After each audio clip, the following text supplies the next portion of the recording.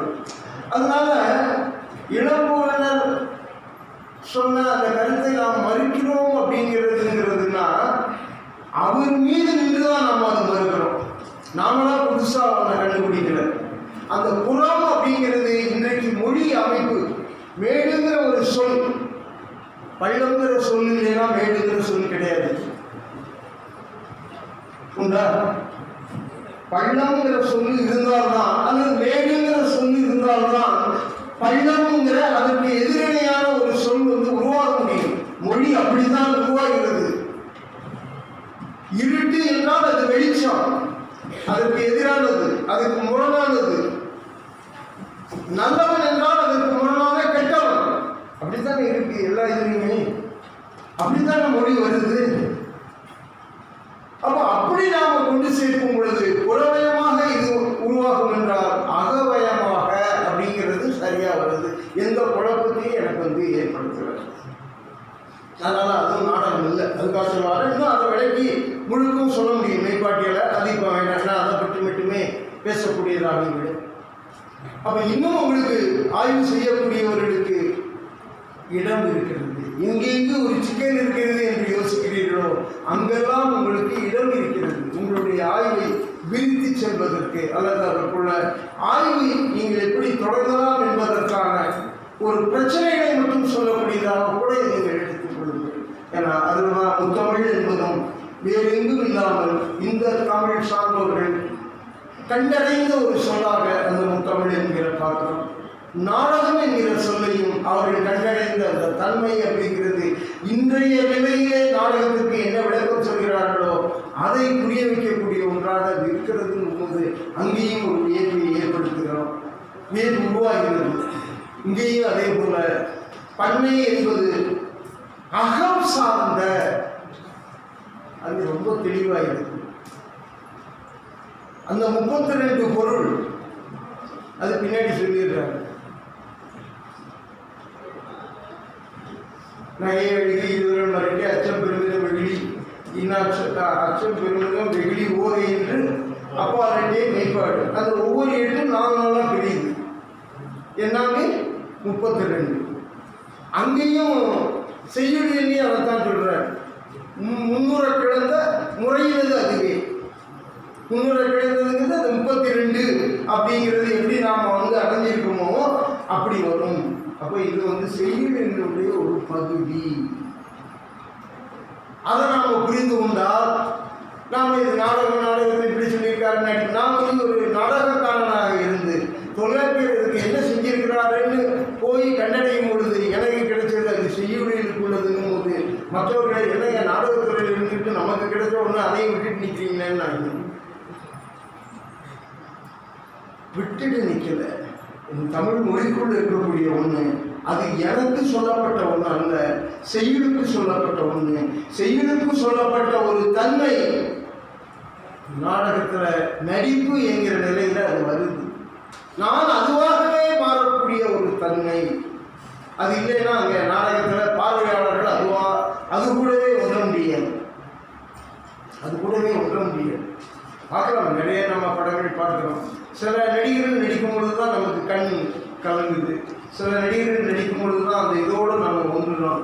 சில நடித்தாங்கன்னா என்னமோ செஞ்சுட்டு போகிறாங்க, வசனத்தை பேசிட்டு போகிறாங்க அப்படிங்கிற மாதிரி தான் இருக்கும். அப்போ அதுவாக மாறக்கூடிய அந்த தன்மை மெய்ப்பாடு. மெய்ப்பாடு உடற்பாடு அல்ல, உண்மையின் பாடு. மெய்ங்கிறது உண்மைங்கிறது மெய்ப்பொருள் காண்பது அறிவு. மெய்ப்பாடு உண்மையாகவே அப்படியே தோன்ற செய்கிற ஒன்று அப்படிங்கிறது வரும் பொழுது எனக்கு ரொம்ப சந்தோஷமா இருக்கு. ஆஹா, என்ன அற்புதமா பண்ணியிருக்கிறான், எதையெல்லாம் புரிஞ்சு வச்சு அழகா சொல்லிட்டு போயிருக்கிறானே அப்படிங்கிறது துணைக்கு மேல மரியாதை வருது, ரொம்ப பெரிய மரியாதை வருது. நாடகத்தை சொல்லலை என்பதற்காக அல்ல, அவர் சொன்ன விஷயத்துல அவர் சொல்லியிருக்கக்கூடிய அந்த கருத்து எனக்கு என் நாடக நடிப்பிற்கும் துணை நிற்கக்கூடியதாக இருக்கிறது. ஒரு கவிதையில ஒருத்தன் ஒன்ற வேண்டுமானால் அவன் படிக்கும் பொழுதும் அந்த மொழி அவனை அப்படியே ஒன்ற வைக்கக்கூடியதாக, அல்லது அதை பாடும் பொழுதும் அந்த இடம். இப்போ முன்னாடி சொல்லுவாங்க ஒரு இது இலங்கை வானொலியில் இப்போ பாடல்களெல்லாம் பிரித்து போடுவாங்க. ஒரு பாட்டு எம்ஜிஆர் படத்தோட ஒரு பாட்டு தான், நீதிக்கு தலைவன் கௌரவம், இதுதான் முதல் ராத்திரி, இன்ப காதலி என்னை காதலியா மூணு வரும். எனக்கு நல்லா ஞாபகம் இருக்கு, என்னுடைய அந்த சின்ன வயசுல அதை கேட்கும் பொழுது கூட இதுதான் முதல் ராத்திரி காதலி என்னை காதலின்னு வரும்.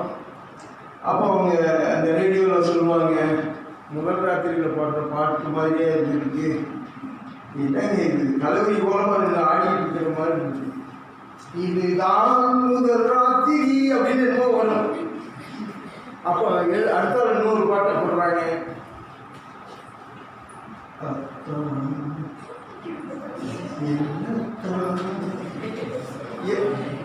இது எப்படி சொல்றதுங்கிறது இங்கதான் அந்த மொழி அப்படியே நம்மளை ஒன்றி உள்ள போகுது. இதுதான் முதல் ராத்திரினா இப்போ மாதிரி குத்துப்பாட்டு மாதிரி தான் இருக்கும். அதுல அந்த ஒரு அனுபவம் கிடைக்காது. அனுபவம் உண்மை அனுபவம் அப்படி எடுத்துக்கணும். உண்மை அனுபவம் அதுதான் சரியானது. அந்த மெய்ப்பாடுங்கிறது மெய் உண்மை, பாடு அப்படிங்கிறது அனுபவம்.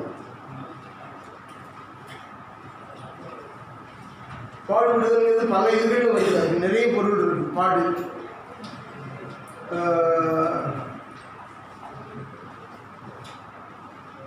இந்த ஆயிரத்தி படத்தில் கூட ஒரு பாட்டு இப்படி வரும், பாடுவதை பாட்டு நம்ம இது வரும், மரக்கிளையோ என் கூடு, அதுவே பாடு ஓடு மேகத்தில ஒரு வரி வரும்.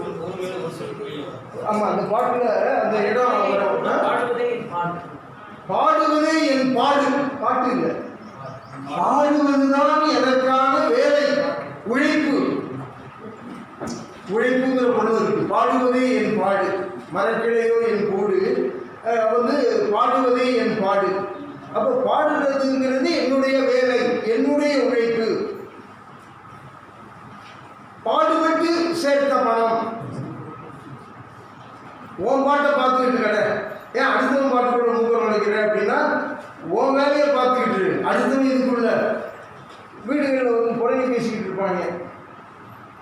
அதுக்கு அப்போ திட்டும் பொழுது பாட்டு பேசிக்கிட்டே கிடைக்காது, போ அடுத்தவர்களை பற்றி பேசுவதுங்கிறதுக்கு பாடு. இப்படி பல பொருள் இருக்கு. 32 பொருள் 34 பொருளும் இருக்கு பாடுங்கிறது.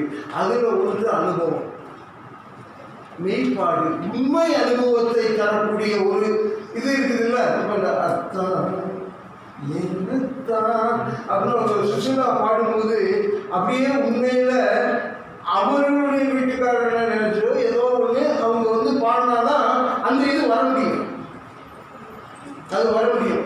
அப்படி இல்லைன்னா முதல் ராத்திரி வேற மாதிரியா இருந்ததுன்னா, தலைவிரி ஓரமா இருந்ததுன்னா அவங்க எழுதுற பாட்டு அப்படி இருக்கும். பாட்டுக்காக எழுதுறது இல்லை, வார்த்தைக்காக எழுதுறது இல்லை, அனுபவத்திற்காக உண்மை.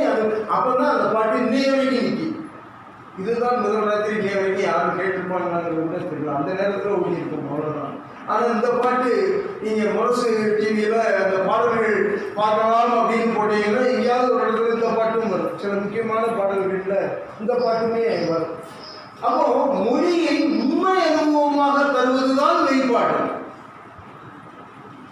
நடிகனுக்கும் நான் கூட இப்போ இந்த கேடி என்கிற கருப்புத்துறை படத்தை பற்றி பேச வரும் பொழுது என் நடிப்பு ஒன்றும் முக்கியம் இல்லைங்க. அந்த நடிப்பு நான் இல்லாமல் யார் பண்ணினாலும் அப்படித்தான் வரும். ஏன்னா எழுதப்பட்ட உரையாடல் அப்படி. அந்த உரையாடலை அப்படித்தான் பேச முடியும். ஒருத்தன் அப்படி பேசினால்தான் அது உண்மையாக இருக்கும், உணர முடியும். அப்படி இல்லாம பண்ண முடியாது அப்படின்னா அந்த பேட்டியில கூட அப்படிதான் கொடுத்துருந்தேன். அதுதான் உண்மை. ஒரு மொழியை நாம் எப்படி உள்வாங்குகிறோமோ அப்படிதான் நாம் நடிப்புல வெளிப்படுத்த முடியும். அப்போ மெய்ப்பாடு அப்படிங்கிறது செய்யுளியல்ல ஒரு கூறாக, ஒரு 20வது கூறாக சொல்லப்படக்கூடிய உண்மை அனுபவ ஒளி அப்படிங்கிறது தான் அது. அப்படி நாம் புரிந்து கொண்டா பண்ணை என்பதற்கு நாடகம் என்கிற பொருள் கொள்ள தேவையில்லை.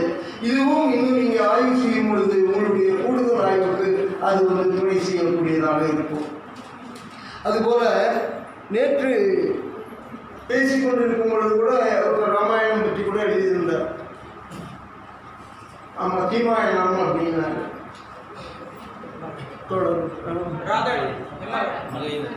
மகேந்திரன் கீமாயணம் அப்படின்னாரு.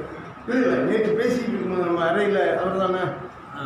ஆனால் அதில் வார்த்தை வரல, கீமாயணம் வரல, கீமாயணம்னாரு. ஆனால் 1954 எம்ஆர்ஆர் அந்த நாடகத்தை போடுறாரு. அந்த நாடகத்துக்கு பேர் ராமாயணம், வால்மீகி ராமாயணம்.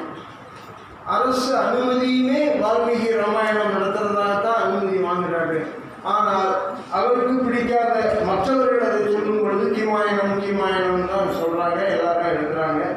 அதற்காகவே தினத்தந்திங்கிற பத்திரிகை கீமாயணம் என்று எழுதியிருந்ததுனால அதில் அப்படியே சொல்கிறாங்க, அச்சுக்கோர்ப்பவரும்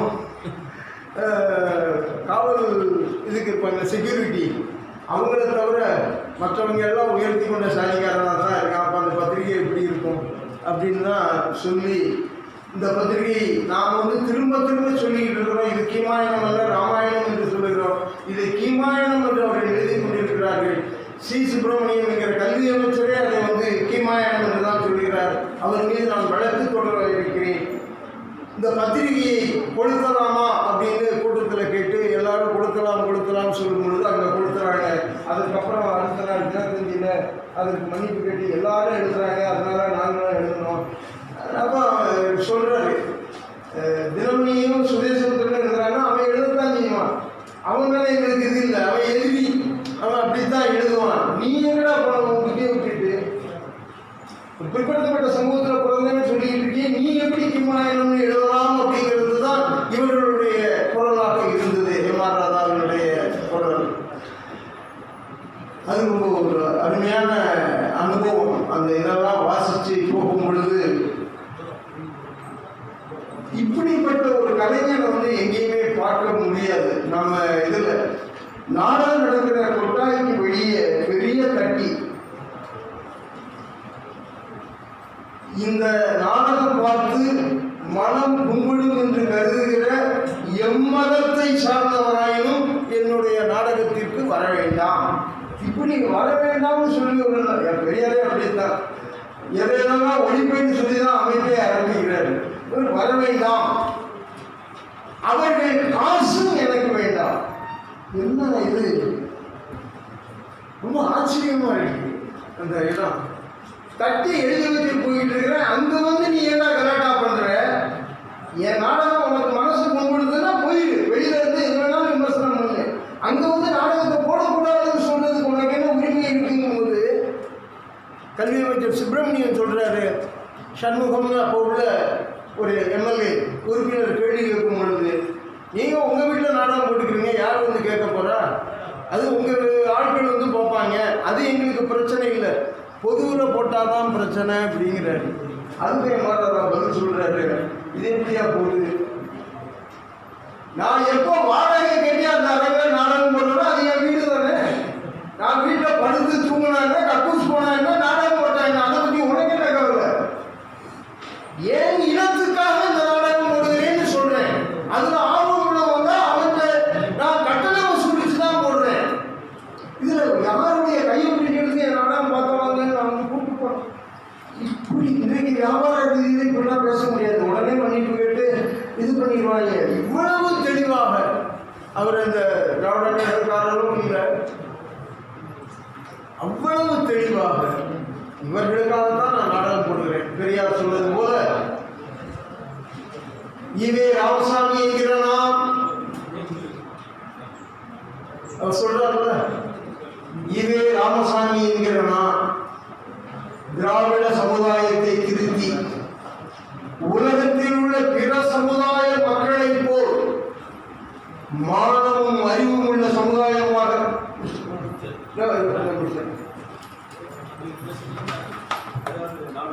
கேள்வி கேட்கிறதா சார்? அப்படி ஒன்று முடிச்சிருக்கேன். என்ன இப்போ பாதியில் இதை விட்டா இதை விட்டுலாமா, இதை முடிச்சிடலாமா? வினா கேளுங்க, நல்லது.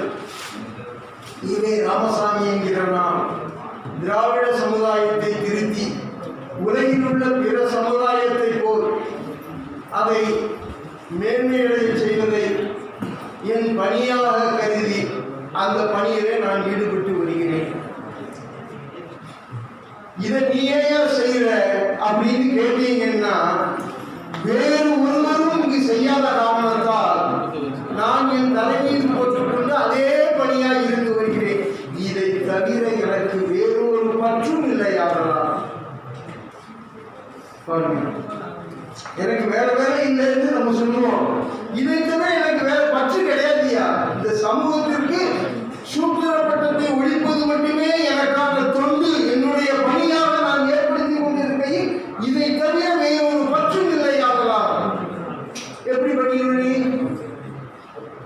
அது ரொம்ப தெளிவாக பகுத்தறிவையே அடிப்படையாக கொண்ட கொள்கையையும் கோட்பாடுகளையும் நான் வகுத்து வைத்திருப்பதால் பொது வாழ்வில் ஈடுபடுகிற ஒருவனுக்கு அது போதும்னு நம்புறேன். எதுவுமே இல்லாம வந்து சம்பாதிக்க வர்றவங்க விட்டு இப்ப சொன்னாங்க, இந்த கல்லூரிக்கான இடம் அவர் கொடுத்த இடமும் பணம் உதவி கொடுத்தது அவர் ஊருங்கிறதுனால, இது இந்த திருச்சியில ஈவேரா கல்லூரி அவர் தான் அவருடைய இடம், அவர் கொடுத்த 5 லட்சம் ரூபாய் கட்டப்பட்டது தான் அது. அதே போல பல்வேறு விதமான பள்ளிகள், மகளிர்களுக்கான இது எல்லாமே நிறைய விஷயங்கள் வந்து செஞ்சிருக்கிறாரு.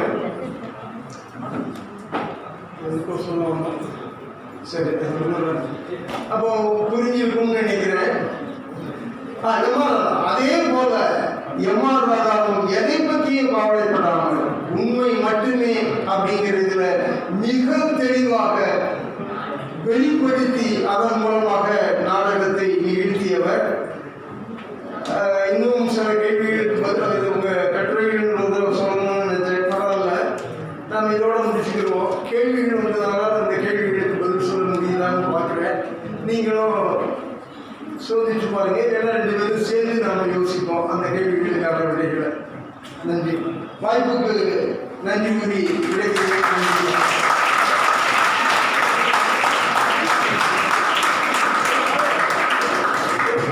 தொடங்குக உன்பணியை, தொடங்குக அறத்தின் வழியை, வாழ்க நலமாய் பாரினிலே 100 ஆண்டுகள் ஆயினும் வாழ்க வாழ்க தமிழுடன் வாழ்க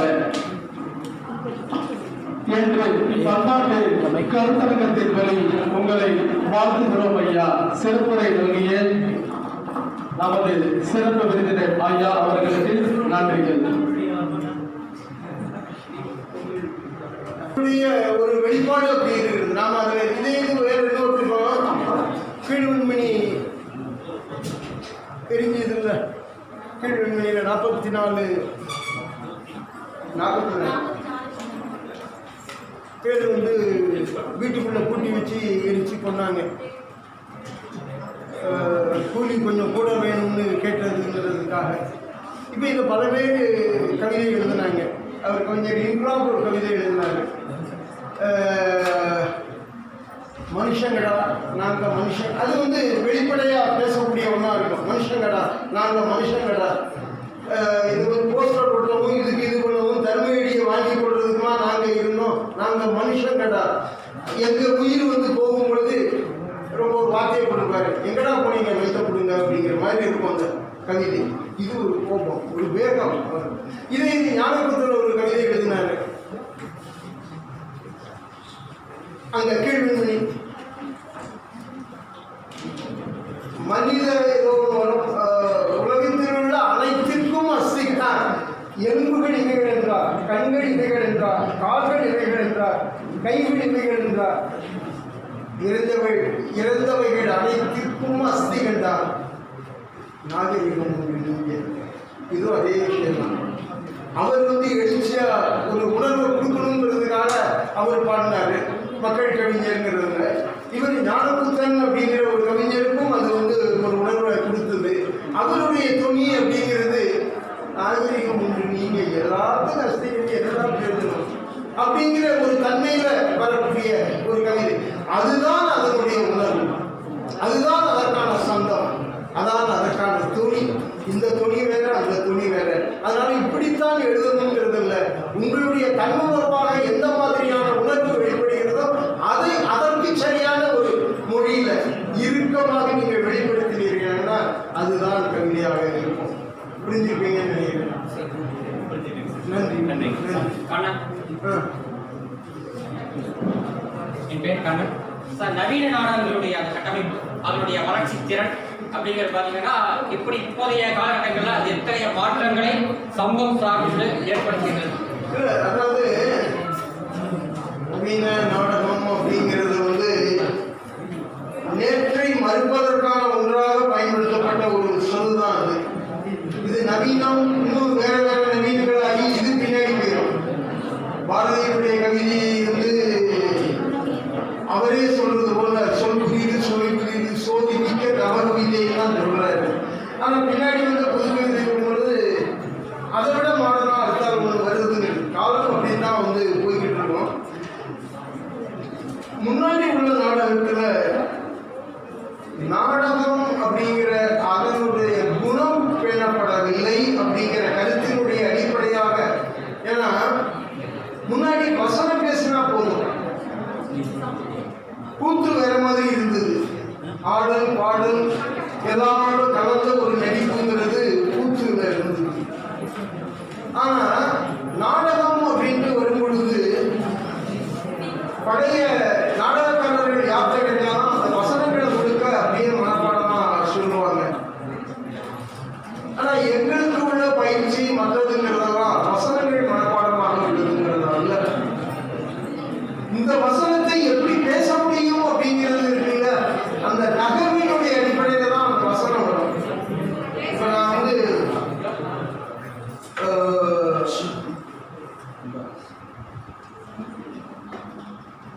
எந்த வசனமும் தெரியாது. அங்க போய் நின்னோம்னா அந்த முதல்வரை எடுத்து கொடுத்தா அப்படி எப்படி வரும். ஏன்னா அங்கே போனால் திரும்பணும், அப்போ இங்கே இந்த வசனம் வரும். அப்படி திரும்பி இப்படி பேசினா இந்த வசனம் வரும். இப்படி தான் நாங்கள் அவங்களுக்கு வந்து என்ன பிரச்சனை இருந்ததுன்னா மைக்கில். அப்போ மைக்குக்கு முன்னாடி பேசுறதுங்கிறது பேசுறது மட்டும் இருந்தால் போதும். மைக்கு எங்கே இருக்குதோ அங்கே போய் நின்று அவர்கள் பேசினார். நீங்கள் நாடகம் பார்த்தீங்கன்னா வீரபாண்டி கட்டபொம்மன்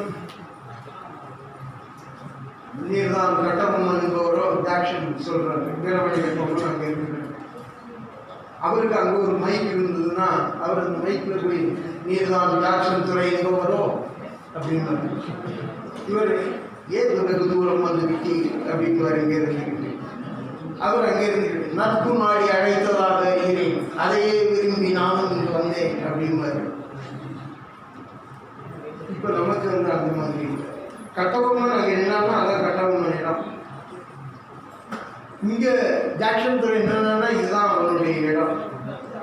இதுல எப்படி அந்த கதாபாத்திரத்தினுடைய குண ஏற்ற இறக்கத்திற்கு தகுந்த மாதிரி எப்படி அவர்களுடைய நகர்வுகளை அமைக்கப் போகிறேங்கிறது இருக்குல்ல, அதுதான் நாடக இயக்குனதுக்கான இங்க உள்ள வேலை. இப்போ ரொம்ப எளிமையா இப்படி சொல்றீங்க, கட்டபொம்மன் இதெல்லாம் வேண்டாம். காதலும் காதலையும் பேசிட்டு இருக்காங்க. அன்பி உன்னை நினைக்காத நேரம் இல்லை, என்னால் உன்னை விட்டு அகலவே முடியவில்லை. இப்போ இந்த ஒரு மைக் இருக்குன்னு வைங்க, அவங்க வந்து பேச வரும்போது நான் தள்ளி போயிடணும், அல்லது நான் அடுத்த மைக்கு போகணும். அவங்க இங்கே வந்து சொன்னாங்கன்னா, இப்போ மொழி தெரியாத ஆள் பார்த்தாங்கன்னா என்ன நினைப்பாங்க, முகம் பார்த்து கூட பேசாமல் ஒரு பர்பஸை விளம்பரம் போல இருக்குது அப்படின்னு நினைப்பாங்க. அவங்க முகத்தை திருப்பி பேசுறதுங்கிறது. அப்போ இது உண்மைக்கு நெருக்கமாக இல்லை, இந்த நகர்வு உண்மைக்கு நெருக்கமாக இல்லை. அப்போ உண்மைக்கு நெருக்கமாக எப்படி கொண்டு வருவதுங்கிறது இருக்குல்ல, அதை தான் இந்த நவீன நாடகங்கள் செய்து முதல்ல இந்த ஒளிவாங்கி தேவையில்லாமல் பண்ணுறதுங்கிறத பண்ணோம். எல்லாருக்கும் இப்போ வரைக்கும் இந்த இது தேவையில்லை, தேவையில்லாமலே உங்களிடம் வந்து பேச முடியும். ஏன்னா அப்படித்தான் பழகுது. நாங்கள் நாடகம் அப்படிங்கிறதுங்கிறது 300 பேர் 400 பேர் இருந்தார்களானால் ஒளிவாங்கி இல்லாமல் பேசுவதுங்கிறது தான் நாங்கள் பண்ணிக்கிட்டு இருந்தோம். பண்ணிக்கணும் இல்லாமல் தான் நாங்கள் பேசிக்கிட்டு இருந்தோம். ஆனால் எல்லாராலையும் அப்படி முடியலாங்கும் போது காலர் மைக்கு இப்போ வந்துருக்குது. உள்ளுக்குள்ளே வந்து இங்கே வச்சுட்டோம்னா, இங்கே வந்து பேட்டரியை வச்சுட்டாங்கன்னா கீழே விடாமல் இருந்தாங்கன்னா அவங்க அதுலேயே பேச முடியும். ஆனால் என்ன ஆகும், நான் எங்கேருந்து பேசினாலும் குரல் ஒரே மாதிரி இருக்கும். இப்போ மைக்கில் பேசுகிறது எங்கேருந்து பேசினாலும், இப்போ நான் எங்கேருந்து பேசும்போது என்னுடைய குரல் என்ன போகும், அது ஏதோ ஒன்று இந்த தன்மையோடு இந்த தூரத்தோடு நீங்கள் இந்த குரலை புரிஞ்சுக்கிறீங்க. இது இங்கே வந்துட்டேன்னா எங்கே இருந்தாலும் ஒரே மாதிரி தான் காது கேட்டு பழகும். அந்த தன்மைகள் இருக்கு. அப்போ மைக்கு இல்லாமல் ஒளிவாங்கி இல்லாமல் எப்படி பண்ணுறதுங்கும் போது அந்த அரங்கை எப்படி அழகுபடுத்துறது. நாடகம் அப்படிங்கும் பொழுது இப்போ ஓவியர்கள் இருப்பீங்களா, ஒருத்தங்க தானா, 2 பேரா, 3 பேரா, 4 பேரா, 5 பேரா, எதுக்குன்னு தெரியலையா? கையெழுக்கிட்ட எதுக்கு தூக்க சொன்னாரு? ஓவியர் தானே, ஓவியர் தானே. ஆமாம், உங்கள்கிட்ட கேள்வி கேட்கலாமா? கேள்வி கேட்கலாமா? ஓவியம்னா என்ன? கலை எல்லாம் தானே கலை. நாடக கலை, சிற்பக்கலை, ஓவிய கலை எல்லாமே கலை தானே. ஓவியம்ங்கிறது எப்படி அதை வேறுபடுத்துறீங்க? ஆமா, அவரும் மனதுக்குள்ள உள்ள கற்பனையை தான் கவிதையாக்குறாரு.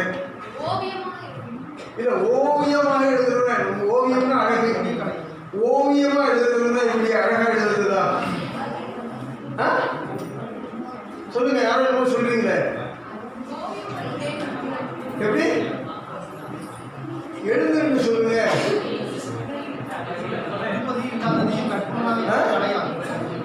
இருக்கக்கூடியது இல்லாததையும் புனைவாகவோ இயல்பாகவோ கற்பனாகக்கூடிய கலையாகவோ எடுத்துக்கொள்வது ஓவியம். ஒரு நாடகமும் கற்பனாகக்கூடிய ஒரு கலை தானே, நடனமும் கற்பனாகக்கூடிய ஒரு இதானே ஓவியம்ங்கிறது. அது சொல்லுங்கம்மா.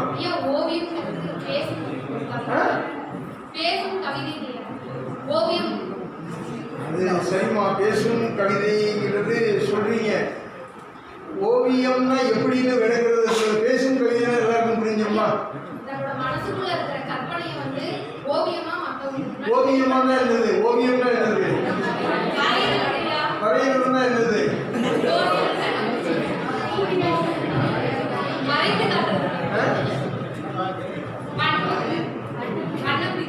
வண்ணம் தீட்டு. வண்ணம் தீட்டாம தெருவில் வந்து வரைகிறாங்கல்ல, சாக்பீஸில் ஓவியம் வரைஞ்சிருக்காங்கல்ல, வண்ணம் தீட்டிருக்காங்களோ? சரி, ஓவியம் அப்படிங்கிறது நான் சொன்ன உடனே நீங்கள் அதைத்தான் நானும் நினைச்சேன்னு சொல்லக்கூடாது.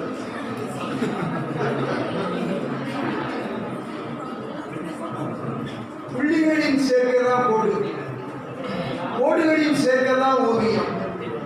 கோடுகளை நீங்கள் எப்படி சேர்க்கிறீங்கிறது இருக்குல்ல, நேர்கோடு, சாய்கோடு, வளைகோடு, இப்படி பல்வேறு விதமான கோடுகள் இருக்குல்ல.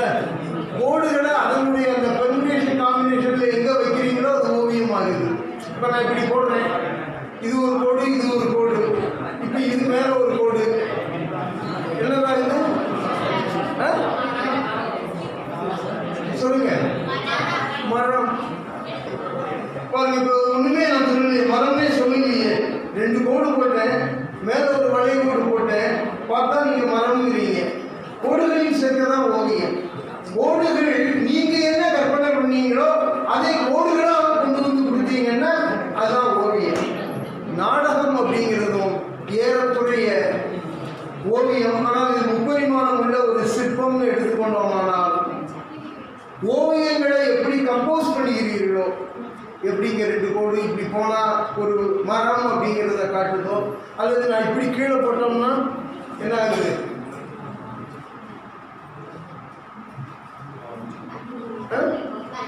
தண்ணி.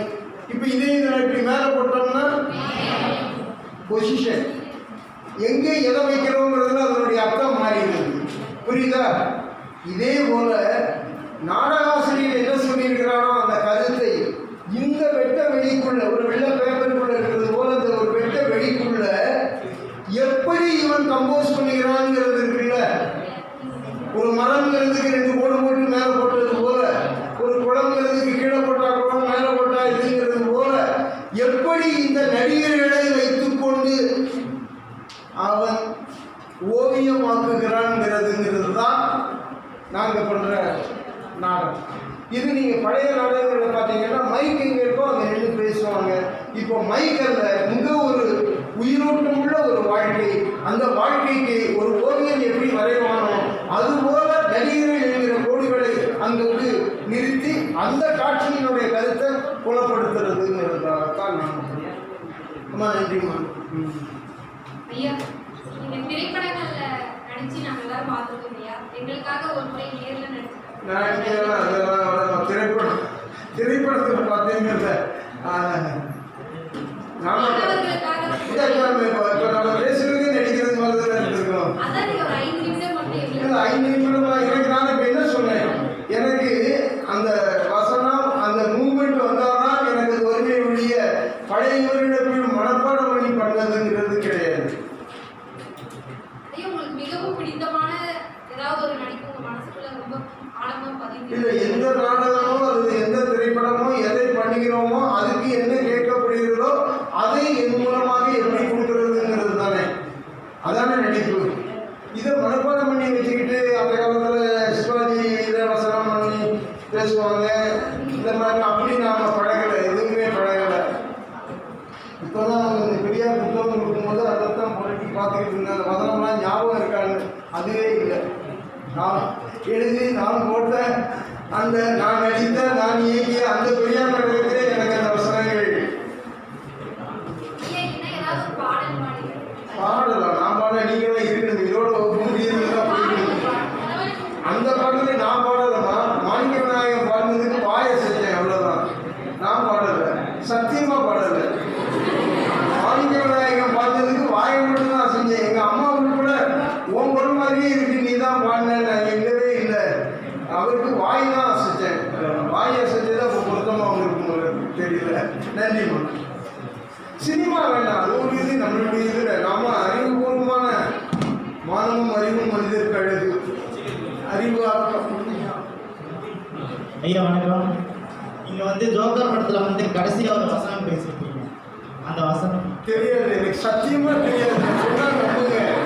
அந்த நேரத்தில் அதை நான் வந்து இது பண்ணி எப்படி எப்படி பண்ணணும்னு மனசுக்குள்ள நினச்சிருந்தேன்ல, அப்படி பண்ணேன். இன்னும் கூட அது முதல் தடவை எடுக்கும் பொழுது இன்டர்வல் பிளாக்கரில் தான் வரும். அப்போது அந்த போலீஸ் ஸ்டேஷனில் வந்து பார்க்க வந்துட்டு வெளியில் வருவோம். வெளியில் வந்த உடனே பண்ணுவேன். அது ஒரே இதில் எடுத்தாங்க அந்த டேக்கு முழுக்க, அந்த முழு இதையும் பேசி அப்படியே அழுக வந்துக்கிட்டு இருக்கு. எடுத்து ராஜமுருகன் செடியெல்லாம் எழுதி ரொம்ப பிரமாதம் நாங்க ஆஹா பரவாயில்ல தப்பிச்சுட்டோம் அப்படின்னா அடுத்து இது வந்து இந்த போலீஸ் ஸ்டேஷனில் போலீஸ்காரரை அடிக்க போகிறது இருக்குல்ல, ஐயா இதை மட்டும் முடிச்சுக்கிறோம், இன்னையோட நீங்கள் போகலாம், இதை முடிச்சுக்கணும்னாங்க. அது வேறு மாதிரி டைலாகே கிடையாது, உங்களை வாயில் என்ன வருதோ அதை பேசிக்கிட்டு நீங்கள் அடிங்கன்னாங்க. அதை அடிச்சுட்டு வந்தேன்.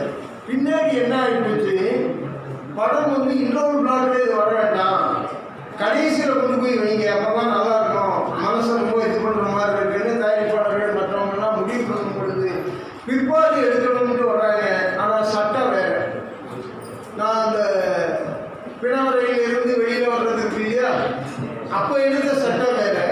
முதல்ல நான் இந்த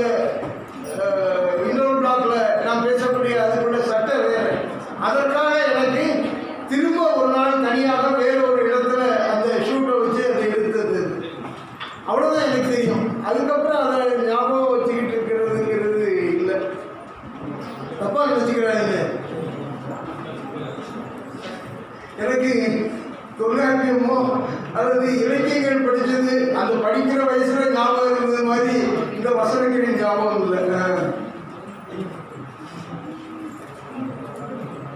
இப்போ நாடகங்கிற சொல் இருக்குங்களா, சொல் வந்து முதல்ல இப்போ பண்ணை அப்படிங்கிற சொல்லுக்கு ஒரு ஆரம்பம் கொடுக்கும். அப்படிங்கிறது நம்மளுடைய இலக்கிய சூழலில் தமிழக சமூக இலக்கிய சூழலில் இந்த நாடகங்கிற சொல் வந்து எப்போ தோன்றி இருக்கும்? முதல்ல கூத்தர் அப்படிங்கிறது பின்னாடி தோன்றுறது, அதுக்கு முன்னாடி விரலையார் தோன்றுறது, அதுக்கு பின்னாடி இல்லை அவங்க எல்லாமே கூத்தர், விரலி, பாணர், பொருளர் அப்படிங்கிறது வந்து தொல்காப்பியத்தில் வந்து ஆற்றடை காட்சி உள்ள தோன்றி பெற்ற பெருவளம் பெறாருக்கு அறிவுடி சென்றுமையின் எதிர சொன்ன பக்கமும் அப்படிங்கிற ஆற்றுப்படை இலக்கியத்திற்கான ஒரு இலக்கணம் ஒரு இடத்துல அது வந்து வருது. அதில் வந்து பல பிரிவினர்கள் இருந்தாங்க. கூத்தர் இருந்தாங்க, பாணர் இருந்தாங்க, விரலியர் இருந்தாங்க, கோடியர் இருந்தாங்க, வைரியர் இருந்தாங்க, கண்ணுவர் இருந்தாங்க. இன்னைக்கு இங்கே யாருமே கிடையாது. இன்னைக்கு நம்மளுடைய அடையாளம் போயிடும் இன்னைக்கு போராடிட்டு இருக்காங்களே, ஏற்கனவே அதே போல இப்படி இருந்த சமூகம் என்ன ஆகுதுன்னு நம்ம யோசிச்சிருக்கிறோமா? கோடியர் என்று நம்மளுடைய இலக்கியத்தில் சொல்லப்படக்கூடிய மலைவிடு கடாமங்கிறதே கூத்தராற்றுப்படை தான். மலைவிடு கடாம ஆகிட்டு பின்னாடி தான் முதல்ல கூத்தராற்றுப்படை தான். கூத்தருங்கிற சமூகம் என்னாச்சு? கோடியர் என்கிற சமூகம் என்னாச்சு? வைரியர், இந்த மயில் அகன்ற மாதிரி இசைக்கருவியை எழுப்பக்கூடியவர்கள் வைரியர். இப்படியெல்லாம் சொல்லப்படுது. அந்த மக்கள் என்ன ஆனார்கள்? இப்ப சில சமூகங்கள் வந்து அவர்களுக்கான தொழிலாக அவர்கள் வைத்துக் கொண்டிருந்தவர்கள் சமூகத்தில் இதற்கு வரவேற்பில்லாத காரணத்தால் அந்த தொழிலை விட்டு அந்த சமூகம் அப்படி நடந்து போயிருக்கலாம். அவர்கள் தங்களுக்கான அந்த சமூக பெயரையே இழந்து வேறொரு சமூகத்தோடு கலந்து போயிருக்கலாம். அப்படிலாம் இருக்கு. நான் இப்பவுமே என்னால் தோற்பாடுகளை கொடுக்குறாங்கனால நிறைய கண்டுபிடிச்சேன். அப்போ ஒருவேளை இவர்களெல்லாம் ஒடுக்கப்பட்ட சமூகத்தை சேர்ந்தவர்களாக இருக்கலாம். அதனாலேயே இவர்களெல்லாம் வந்து பெரிய அளவில் சங்க இலக்கியத்தில் சொல்லப்பட்ட அளவுக்கு பின்னாடி இவர்களெல்லாம் இல்லாமல் போனதற்கு காரணம். அதெல்லாம் உங்களுக்கு ஆய்வுக்கு எடுத்து படம் நான் இதை பற்றி கட்டுரை எழுதியிருக்கிறேன்.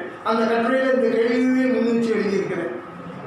இன்னும் அதிலேயே ஆய்வு பண்ணோம்னா காலம் முழுக்க அதில் போயிரும். வேற வேற வேலைகளில் போனதுனால இளைஞர்கள் நீங்கள் வரும் பொழுது அந்தந்த இடங்களை எடுத்துக்கிட்டு நீங்கள் ஆய்வு செய்வதற்கான ஒரு களம் தான் அது உண்மை.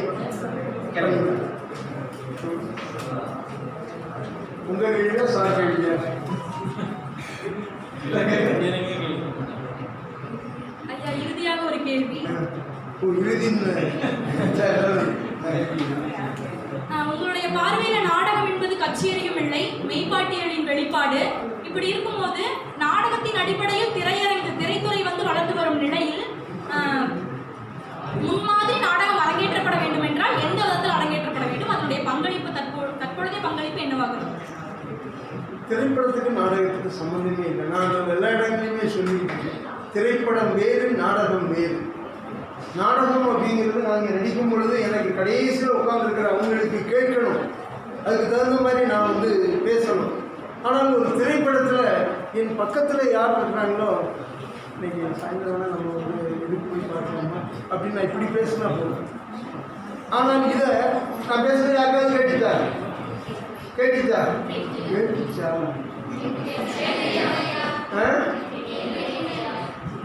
ஆனால் நாடகம் நடக்கும்போது ஏதாவது கசம்சான்னு பேசிட்டு இருக்கும்போது கேட்காது. அப்போ நான் வந்து இன்னைக்கு சாயந்தரம் நம்ம அப்படின்னு உங்களுக்கு கேட்க முடியாது நான் வந்து பேசணும். அப்போ என்னுடைய நடிப்பு மாறி இல்லையா? இன்னைக்கு சாயந்தரம் நம்ம அங்கே போயிட்டு அதெல்லாம் பார்த்து வந்துடலாம் போது நான் என்னுடைய இதை மிகைப்படுத்த வேண்டிய ஒரு தன்மை இருக்குது.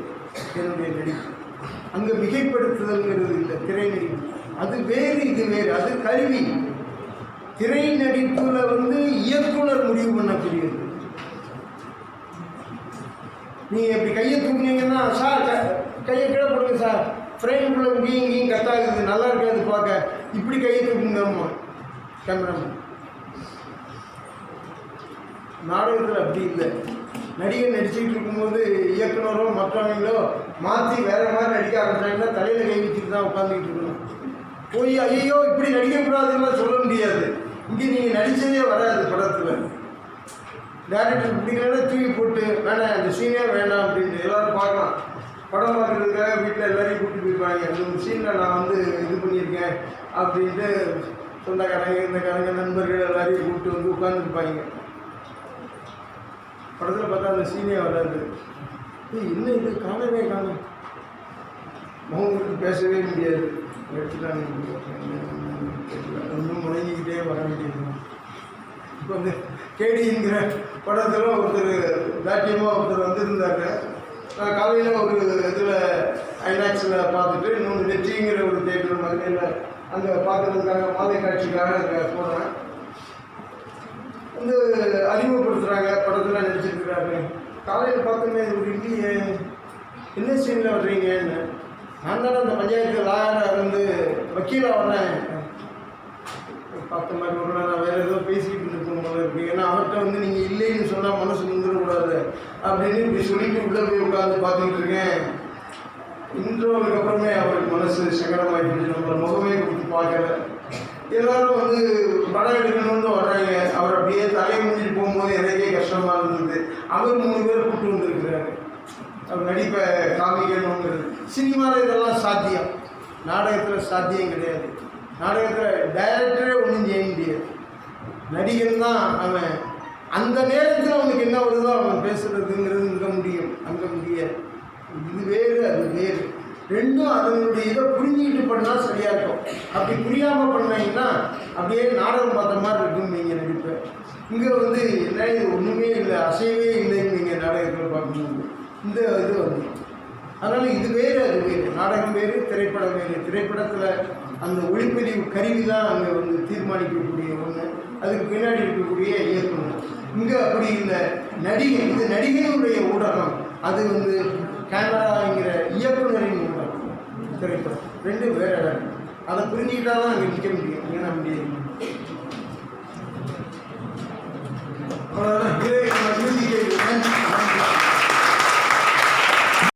சப்ஸ்கிரைப் பண்ணுங்கள், பெல் பட்டனை ப்ரெஸ் பண்ணுங்கள், லைக் பண்ணுங்கள், கமெண்ட் பண்ணுங்கள், ஷேர் பண்ணுங்கள்.